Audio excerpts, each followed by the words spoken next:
welcome to Francesca's Rants, a college person's guide on how to navigate relationships with sticky millennials. So sit back, relax, and enjoy.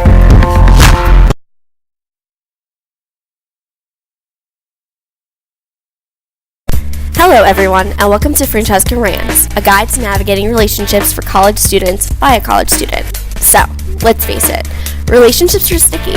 However, it's 2018, and thanks to the technological age, relationships are only getting more and more difficult to navigate. So, for the first episode of this podcast series, I'm going to rant about relationships, including Millenial Mumbo-Jumbo, a breakdown of 2018 relationship lingo. Then, we're going to move on to Bumble versus Tinder, how to navigate them and when to use them, as told by Kaitlyn Allsopp, a college student at Monmouth University and Tinder and Bumble user. So let's start with Millenial Mumbo-Jumbo.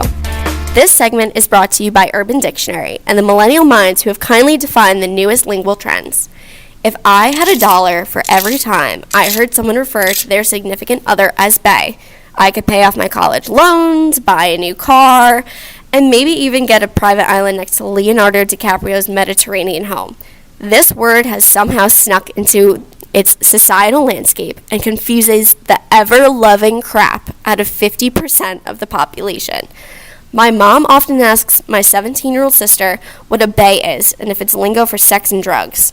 So, to save us all the time, effort, and confusion, let's break down the lexical butchery that millennials know, love, and sadly use. Bae.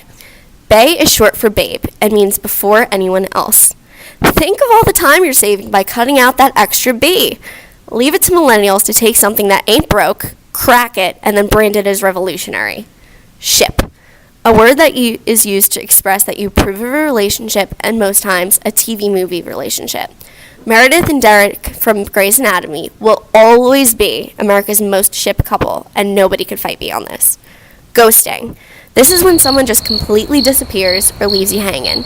This could be ignoring phone calls, texts, DMs, smoke signals, or carrier pigeons. Bottom line, they no longer exist to you or your life. As a qualified ghost, I can admit that it could be an immature way of breaking something off. However, sometimes it's just completely necessary. Some people either get too combative or just don't get the hint no matter how many signals you may send or ways you may say you're just not interested. In retrospect, it is kind of mean, but in a more low-key sense. You aren't outright saying why you don't like them, but you're rather just giving them an idea to move on with their lives. Breadcrumbing. This is the opposite of the slow fade, which we will further get to. It's more like a maintenance, if you will. Flirty texts or Snapchats here and there just to keep the interest alive, without committing to the person. This is essentially your snap streak in a relationship form. Cuffed. Okay, so personally, I do not love this term. This is how people now refer to being in a relationship, which is just so positive. This basically implies that if you're in a relationship, you're a hostage. Which leads us to cuffing season. This is from October to February, the colder, more bitter months. The relationship hunting season, if you will. This is the time in which a singleton is on the prowl for a relationship and cuddling and Netflix watching partner. Deep liking. Showing you like somebody by scrolling through their social media pictures and posts and liking them for months or even years before if you're that committed. Deep liking also includes commenting, but that portion is more for the claim of the world that you and the individual are talking together or in the FBO phase. Basically, you're telling everybody, pause off. E-fit. So this is when your social media posts and pictures are carefully curated so they serve as an online dating profile. This encompasses your like-to-picture ratio, your follow-to-following ratio, and how artsy you may appear to be. Basically, it's your version of yourself to the world that you want to present. So, now we're moving on to the levels of a relationship. So buckle up and get ready for this butchery. Number 1, talking. This is the level above breadcrumbing. It's a flirtationship of sorts. This is an entry-level relationship and the possibility of a monogamous commitment, but not as of yet. Level 2, a thing. This is interchangeable with together. This is one level up from talking, and it's the pre-FBO phase. So it's more committed, but not just quite yet. FBO. This is an acronym for making a relationship Facebook official. The finish line of the 8th circle of hell that is the dating game is now met. The hazing is over. You are now initiated. Congratulations. Now, after things go south, this is haunting. This is when a ghoster starts liking your posts or even resumes following you on social media from beyond the grave. Just ew. Peacocking. This is dressing up for Instagram or even in real life to gain attention, like how peacocks use their tail feathers to make a mate.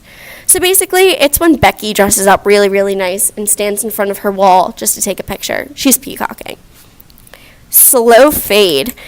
So this is supposedly a kinder version of ghosting, where you slowly wind down contact with the person you've been dating, leaving longer and longer between your replies.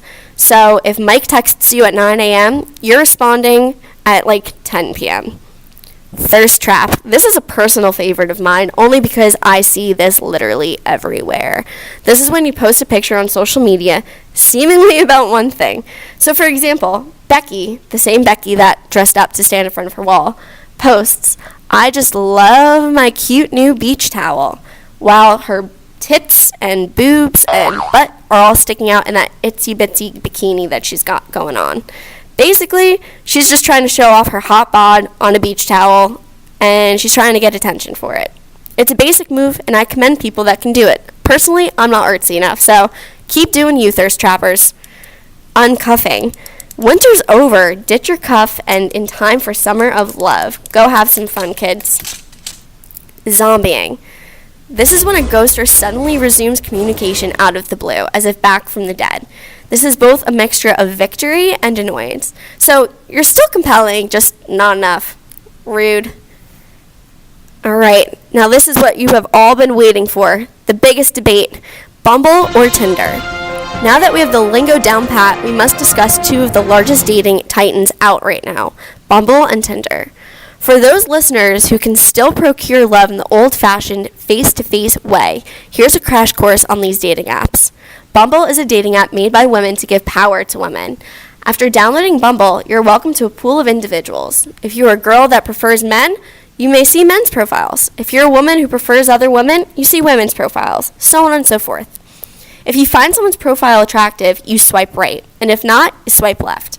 Now, many people ask if the person gets an alert if you swipe left. Thank God, no. I'd actually cry if I got a notification for every time a guy was like, nah, for my profile. Anyway, if you both swipe right for one another, you get a match. However, here's the cool part. The girl has to make the very first move and only has 24 hours to do so. This is like the Sadie Hawkins dance condensed into a third-party app. Yay, feminism. Tinder, on the other hand, is virtually the same concept, except either person can make the first move. So now, here comes the big debate, Tinder or Bumble. Here to discuss and debate this pressing matter with me is Kaitlyn Allsopp, a former datee, newly entered to the singleton universe and user of Tinder and Bumble. So hey Kaitlyn, thank you for being here with us. Thank you for having me, Francesca. So how long have you been using Tinder and Bumble now? I've actually just downloaded the apps, I'd say maybe before the school year started, so a couple months right after I broke up with my boyfriend. Oh, I'm sorry to hear that, but how's hunting going? Pretty good. I definitely found like a good amount of matches from both Tinder and Bumble. So if you're going to go on an app, which one do you prefer and why? I definitely prefer Bumble 110%. So when would you use Bumble and when would you use Tinder? Like what are we batting with here? Mm-hmm. So I like Bumble more because you have the option to talk to make the first move as the girl, and I just feel like for Bumble, like there's definitely more like girl profiles. While I was on Tinder, it was just like all these like fuck boys, and that's all it was. And like they weren't there for conversation, they weren't there to like talk, they were there for one reason, and that's just like not what I was there for. So I definitely like using Bumble, and I would definitely use Bumble more if I was like looking for, say, like maybe friends or like actual relationships, or just like maybe like a hookup relationship where it's not like a one-time thing.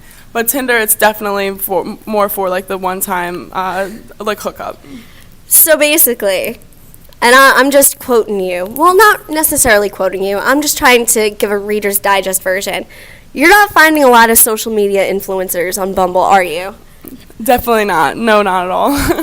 So, how would you say the quality of prospects is on Tinder as opposed to Bumble? Well, it depends on like what you're looking for. Like the prospects for a relationship, I think, are definitely higher on Bumble. Just like I feel like the pool of people that are on it are just different than the ones that you'd find on Tinder. I see. So, would you be open to going into a relationship from Bumble or Tinder? I definitely would. I'm talking to one guy now. It's not like serious or anything, but I wouldn't be opposed to it in the future. So, final analysis, Tinder or Bumble? I think I would definitely choose Bumble over Tinder, and that's just my own personal preference. Everybody's different, and they all have their own preferences on what they're looking for. But I'm definitely a Bumble girl because I like the fact that I'm in control of who's messaging me. I'm not my inbox isn't inundated with all these messages from guys, and I have the opportunity to meet different people. Well, thank you so much for being with us. And thank you for having me. Happy hunting and good luck with that boy. Please let us know how it goes. Okay, so finally, we're on Francesca's final thoughts. Personally, I prefer Bumble as opposed to the latter. I've used Tinder and was not a fan. I have found guys on there that are super piggish, and their opening lines were 5 out of 10. I received enough unsolicited private pictures to create a twisted art gallery. See, I'm more reserved and value personality and a sense of humor over a fast and easy hookup. And that's the other thing. I'm a serial monogamist and just can't do the whole hookup thing. I actually met my current boyfriend on Bumble, and I've got to say, the quality is just way better than Tinder's. The guys actually have conversations with you, have jobs, and I personally think are better looking. Most of them actually want to go on dates, and for my personality type, Bumble wins 10 out of 10. So for those listeners out there, here's my final analysis. If you want to strictly hook up, Tinder is your way to go. If you're looking for something more than a few wiggles in between the sheets, Bumble is your way to go. Either way, happy swiping.